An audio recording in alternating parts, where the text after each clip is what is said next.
বাংলাদেশে ভারতের 10,000 টাকা নিয়ে গেলে কত টাকা দাঁড়াবে জানেন? উত্তরটা শুনলে আপনি সত্যি চমকে উঠবেন।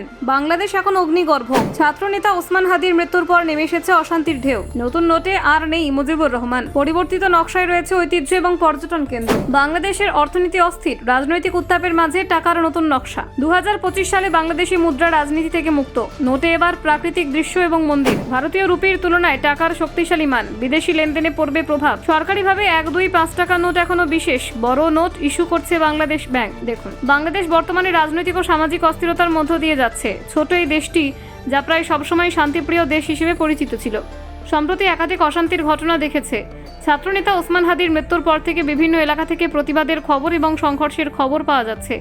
এতে দেশের বিভিন্ন শহর ও গ্রামে অগ্নিসংযোগ এবং ভাঙচুরের ঘটনা ঘটেছে, যা সাধারণ মানুষ এবং ব্যবসায়ীদের জন্য উদ্বেগের কারণ হয়ে দাঁড়িয়েছে। এই অস্থিরতার প্রেক্ষাপটে বাংলাদেশের মুদ্রা পরিস্থিতি এবং ভারতীয় রুপির তুলনামূলক মান নতুনভাবে আলোচনার বিষয় হয়ে উঠেছে। সম্প্রতি প্রকাশিত বিভিন্ন প্রতিবেদনে দেখা গেছে যে ভারতীয় রুপির মান বাংলাদেশি টাকার তুলনায় শক্তিশালী। Vice.com এর একটি প্রতিবেদনে বলা হয়েছে, এক ভারতীয় রুপির মূল্য প্রায় 1.37 বাংলাদেশি টাকার সমান। এই তথ্যের অর্থ হলো, ভারত থেকে বাংলাদেশে টাকা স্থানান্তর করলে ভারতীয় মুদ্রার তুলনায় বেশি টাকা পাওয়া যাবে। উদাহরণস্বরূপ, যদি কেউ ভারত থেকে 1 লাখ ভারতীয় টাকা নিয়ে বাংলাদেশে যায়, তাহলে তার সমপরিমাণ প্রায় 1,36,531 বাংলাদেশি টাকা হবে। তবে মনে রাখতে হবে, মুদ্রার বিনিময় হার ক্রমাগত পরিবর্তনশীল, সুতরাং সর্বশেষ এবং নির্ভরযোগ্য তথ্যের জন্য কোনো বিশ্বস্ত কারেন্সি কনভার্টার ব্যবহার করা উচিত। বাংলাদেশের মুদ্রা কোড হলো BDT, যা টাকার জন্য ব্যবহৃত হয়। অন্যদিকে ভারতের মুদ্রা কোড হলো INR এবং ভারতের মুদ্রাকে রুপি বলা হয়।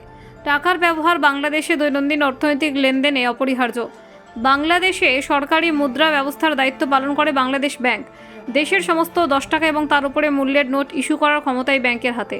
এছাড়া ব্যাংক দেশের মুদ্রাস্ফীতি পর্যবেক্ষণ করে এবং মুদ্রার স্থিতিশীলতা রক্ষা করে। 1, 2 এবং 5 টাকা নোট সরাসরি সরকারের অধীনে জারি করা হয়। এগুলিকে সরকারি নোট বলা হয় এবং এগুলো সরকারের নিয়ন্ত্রণে থাকে। এই নোটগুলো সাধারণ মানুষকে দৈনন্দিন লেনদেনে সহায়তা করে। 2025 সালে বাংলাদেশ সরকার টাকার নোটের নকশায় বড় ধরনের পরিবর্তন এনেছে।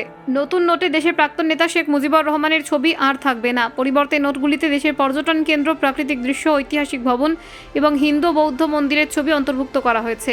এই পরিবর্তনের উদ্দেশ্য হলো মুদ্রাকে রাজনৈতিক প্রভাব থেকে মুক্ত রাখা। অন্তর্বর্তী সরকারের বক্তব্য অনুযায়ী, নোটে রাজনৈতিক ব্যক্তিদের ছবি থাকা সমসাময়িক বিতর্ক সৃষ্টি করতে পারে, তাই নতুন নকশা গ্রহণ করা হয়েছে, যাতে মুদ্রা শুধুমাত্র আর্থিক ব্যবস্থার একটি মাধ্যম হিসেবেই কার্যকর হয়।